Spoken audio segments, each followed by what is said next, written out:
이제는 국제 질서에서 너무나도 새롭고 신기한 모습들을 정말 매일 볼 수 있는 것 같아요. 그렇게 친했던 미국과 일본, 특히 일본은요, 미국이 하라면 진짜 모든 걸 다 해왔거든요. 진짜 시키는 대로 다 해왔는데 그 일본의 이시바 총리가 트럼프 대통령한테 막말까지 하면서 정면으로 덤벼들고 있습니다. 자, 과연 이런 현상이 앞으로 세계 질서에 어떤 영향을 미칠지, 그리고 우리나라한테는 어떤 영향을 미칠지 우리도 살펴봐야 되겠죠. 자, 그런데 이것부터 하나 짚고 넘어가겠습니다. 일본이 미국에 도전했던 것은 이번이 처음이 아닙니다. 사실 일본이 미국한테 전쟁에서 진 다음에 그 다음부터는 정말 미국에 대해서 한마디도 못하는 그런 나라가 됐었거든요. 그런데 1989년에 어떤 책이 나왔냐? 노라고 말할 수 있는 일본이라는 책이 나왔습니다. 이 책의 저자 중에 한 명 누구냐? 소니의 창업자 모리타 아키오거든요. 그래서 더욱더 이 책이 굉장히 큰 관심을 끌었었고요. 일본뿐만 아니라 미국이나 한국에서도 엄청 많이 팔렸었죠. 이 책의 주요 내용이 뭐냐? 이제 일본도 강대국이 됐으니까 미국 눈치 더 이상 보지 말고 이제 할 말 할 대로 하고 일본이 하고 싶은 대로 하자. 이렇게 주장을 했던 책인데, 근데 무슨 문제가 있었냐? 여러분, 1989년이 어떤 해죠? 일본의 버블 붕괴가 시작된 해입니다. 이 책이 나오자마자 일본의 버블 붕괴가 시작되면서 일본이 30년 넘는 그런 장기 불황을 겪었기 때문에 오히려 이 책 때문에 반성과 후회를 해야 된다. 우리가 너무 잘난 척을 했구나. 미국한테 섣불리 덤벼들면 안 되겠구나. 이런 생각을 만들었기 때문에 일본은 그 뒤에 다시 미국한테 쩔쩔매는 나라, 거의 시키는 대로 하는 나라, 이런 나라로 다시 돌아갔습니다. 그래서 이시바 총리도 당연하게 그동안의 일본 총리와 똑같이 트럼프 대통령한테 어떻게든 비위를 맞추기 위해서 정말 눈물겨운 노력을 했었거든요. 어느 정도로 노력을 했었냐? 간결한 화법에 특훈을 받았다고 합니다. 원래 일본은 좀 둘러둘러 말하는 경향이 있잖아요. 그래서 한참 들어야 일본 사람이 진짜 하고 싶은 말, 이걸 이해할 수 있는데 트럼프 대통령은 A는 B다 이렇게 말하는 타입이고 남이 둘러둘러 말하는 거 진짜 싫어하거든요. 그래서 오죽하면 특훈을 받았다고 합니다. 간결하게 말해서 트럼프한테 잘 보려고 했던 거죠. 그리고 금색으로 만든 사무라이 투구를 선물했는데, 그런데 이런 노력들이 다 어디서 나온 것이냐? 이번에 절박함에서 나온 겁니다. 일본 경제가 지난 30여 년 동안 계속해서 안 좋아져 왔기 때문에 일본이 이제 경제적으로 89년과는 너무나 다른 모습이거든요. 그래서 이시바 내각은 온갖 선물을 패키지로 준비해서 트럼프 마음에 들려고 진짜 온갖 노력을 다했는데요. 미국산 LNG 수입을 훨씬 더 확대하겠다. 그리고 알래스카 천연가스 개발 참여, 이게 왜 문제냐? 여러분, 알래스카에 천연가스가 있는데 미국이 이거 아직도 개발하지 않고 있는 이유가 뭔지 아십니까? 수지 타산이 안 맞아서예요. 그런데 트럼프 대통령이 야, 우리 미국 회사들은 다 관심이 없으니까 너희 동아시아 국가들, 뭐 일본, 대만, 한국까지 포함해서 이 알래스카 천연가스 개발에 손해를 보더라도 들어와서 개발해서 니들이 비싼 돈 내고 사가. 이런 식으로 우리한테도 압박하고 일본한테도 압박하고 있거든요. 그럼에도 불구하고 이 불리한 천연가스 개발, 일본에서 적극적으로 참여하겠다. 이 카드까지 가지고 이시바 총리가 트럼프 대통령한테 선물을 내밀었습니다. 그런데도 불구하고 트럼프 대통령은 상호 관세를 발표할 때 일본에 대해서 24% 관세를 발표했거든요. 그러니까 일본은 진짜 깜짝 놀랐죠. 아니, 그동안 우리가 얼마나 아부했는데, 그리고 온갖 선물 다 준다 그랬는데 그 선물은 다 받아들이고 거기에다가 엎친 데 덮친 격으로 일본한테 24% 관세를 발표했습니다. 그래서 다급해진 일본이 7차례 협상에 나섰거든요. 그래서 어떻게든 일본의 관세를 24%에서 10%로 끌어내리겠다. 혹시 무관세라도 할 수 있으면 해보겠다. 이런 자세를 갖고 계속 열심히 협상을 했습니다. 그런데 어떤 일이 일어나냐? 일본에 대해서 원래는 4월 2일자에 24% 관세를 물리겠다고 발표했는데 이번에 서한을 보낼 때 일본에 대해서 관세를 25%로 올리겠다. 일본 입장에서 이거 진짜 황당할 거예요. 우리나라는 정치적 환경 때문에 협상을 일본보다 훨씬 덜 했고, 그리고 협상 기간도 훨씬 더 짧았거든요. 그런데 한국은 그냥 25에서 25인데 7차례 협상하면서 온갖 선물 패키지를 다 갖다 바치겠다고 했던 일본한테는 관세를 1%포인트 더 올려서 24에서 25로 올린 겁니다. 더군다나 이 서한이 사실상 외교적으로 완전히 무시한 거거든요. 공식 외교 채널이라는 게 있기 때문에 이러한 중요한 통보는 반드시 이 외교 채널로 하는 게 국가 간의 외교 예절입니다. 그런데 편지 한 장 딸랑 보내면서 관세 통보를 했거든요. 물론 뭐 우리나라도 일본하고 똑같긴 하지만 일본은 미국의 우방으로 볼 때 순위가 좀 더 높다고 일본 스스로가 자부하거든요. 첫 번째 우방은 동아시아에서 우리다. 한국은 2위야. 이렇게 생각을 해왔는데 한국하고 일본이 똑같이 취급을 받으니까 여기서 이시바 총리의 분노가 폭발한 겁니다. 아니 우리가 얼마나 잘해줬는데 어떻게 우리한테 이럴 수 있어? 라고 이시바 총리가 정말 서운하게 생각을 했겠죠. 이렇게 트럼프 대통령의 진짜 꼴랑 한 장짜리 서한이 온 다음에 이시바 총리가 정말 얼마나 분노했는지 그 어느 때보다도 강경한 발언을 쏟아냈습니다. 깔보는데 참을 수가 있나? 동맹이라도 할 말을 해야 된다. 안보 등에서 우리가 아무리 많이 의존하고 있다고 해서 미국의 말을 무조건 들어야 되는 것은 아니다. 이제 우리 일본이 자립을 고민할 시점이다. 이런 말들을 했거든요. 물론 이게 뭐 참의원 선거를 앞두고 대미 강경 노선으로 여론 결집을 시도한 것이다. 이런 분석도 있긴 한데 이런 효과 사실 일본에서 별로 없거든요. 그래서 저는 이거보다는 정말로 이시바 총리가 이번에 열받은 게 아닌가 이런 쪽의 해석이 더 맞는 것 같아요. 이시바 총리가 이렇게 강경하게 나가니까 일본에서는 엇갈린 반응이 나오고 있습니다. 이 같은 이례적인 반응에 대해서 일본 언론도 절반으로 갈라져서 막무가내 트럼프에 대해서 정당한 대응이다. 이번에는 일본의 국익을 지켜야 된다. 이런 주장도 있고요.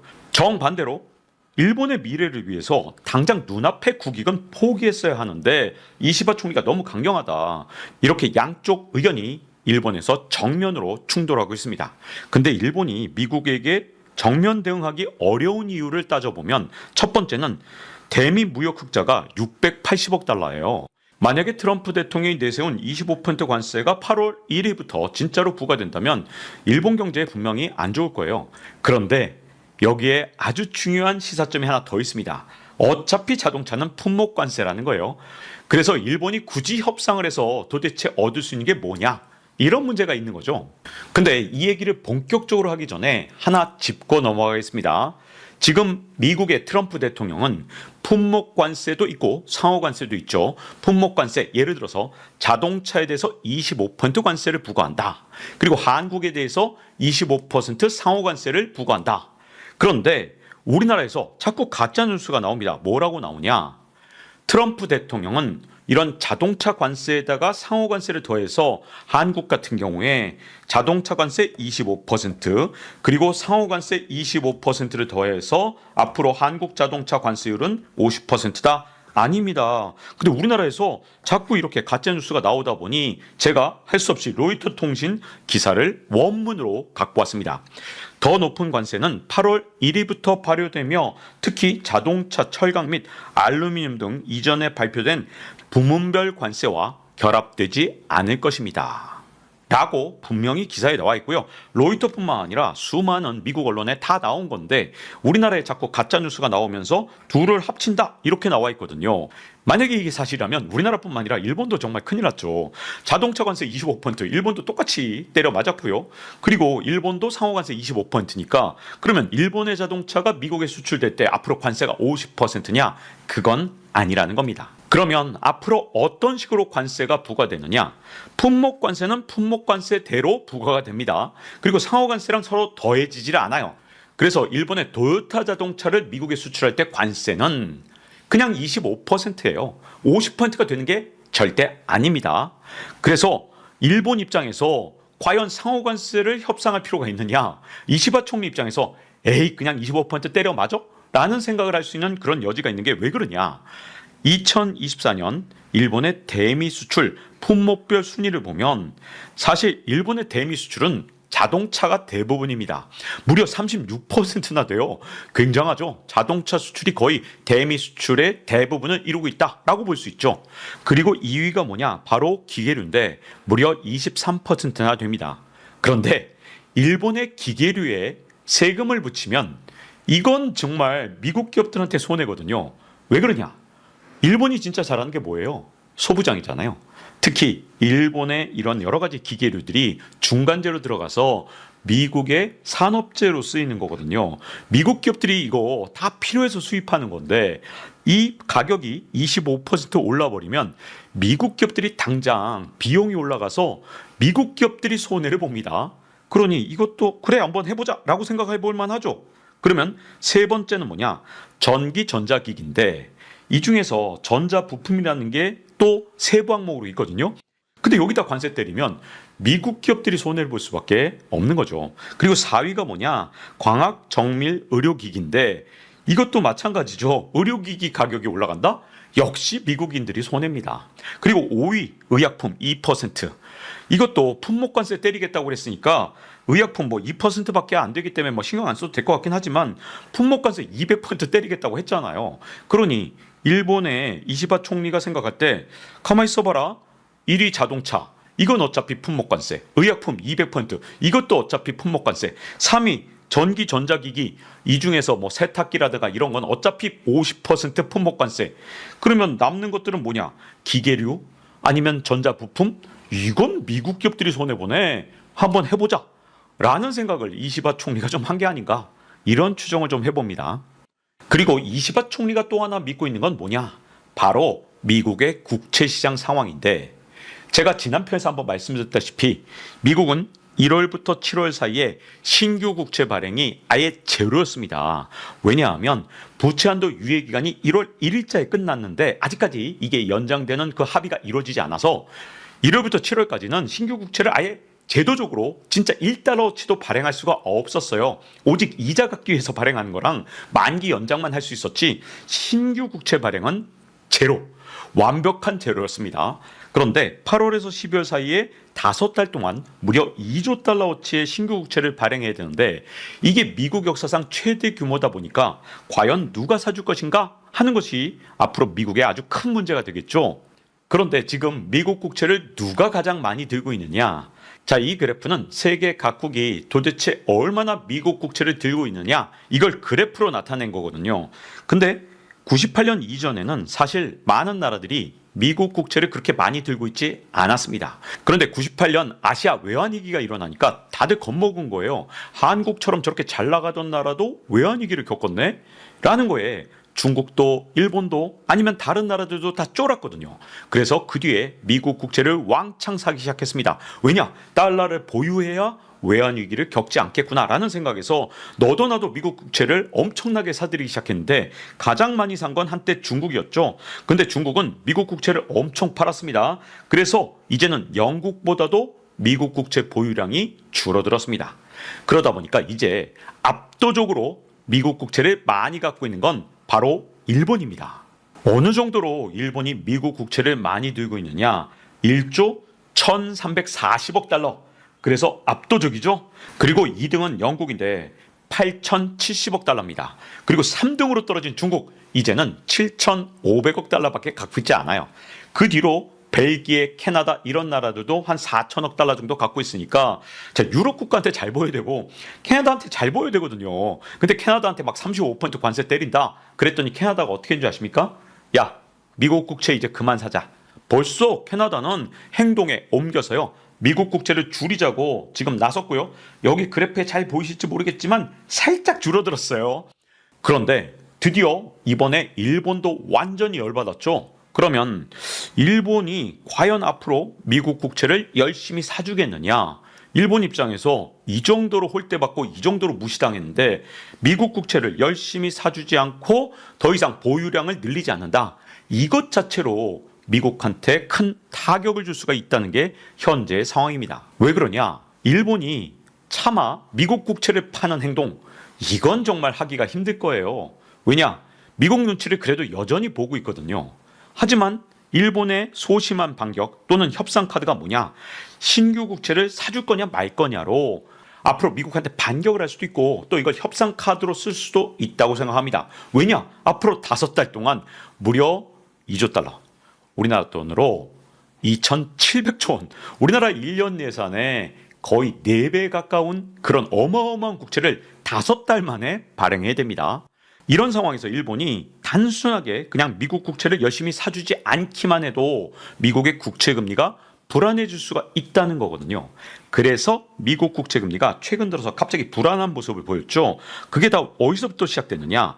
관세 소환을 보낸 이후에 캐나다도 열받았고 일본도 열받았으니까 이것만으로 미국 국채 금리가 올라가는 그런 원인을 제공할 수 있다는 게 현재 미국 국채 시장의 약점입니다. 그리고 일본이 협상 카드로 내밀 수 있는 게 또 하나 있어요. 그게 뭐냐면 일본은행의 금리 인상인데요.